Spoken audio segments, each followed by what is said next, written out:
to present the Pep Guardiola of Africa. That was back in July last year, when Sunday Oliseh was unveiled as the coach of Nigeria's Super Eagles. A confident NFF president Amaju Pinnick left no one in doubt. Oliseh was the man who would turn Nigerian football around. We are very excited because we know, as a federation, that Mr. Sunday Oliseh will deliver. But things have not gone all too well for Sunday Oliseh on the pitch, at least not in the perception of football-crazy Nigerians who are very demanding. For the 14 games that he's been in charge so far, the team has been able to manage 6 wins.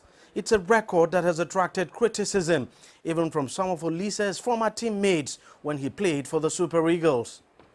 The criticism mounted following the outstar of the Super Eagles in the just concluded African Nations Championship CHAN, forcing Oliseh to release this YouTube video where he tore at his critics. I am addressing this insanity that has befallen some of our critics. And I call it insanity because you must be insane to start seeking a plebiscite on the future of the national team's coach of Nigeria because we lost CHAN. With all due respect, CHAN is probably the least important tournament that is held by CAF.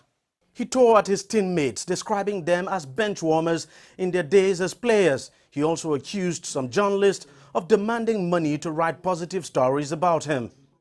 If you feel you are good enough or you're better at what we're doing, please go for a coaching course or pick up, start coaching and show what you can do. I didn't beg for this job. I didn't even want this job.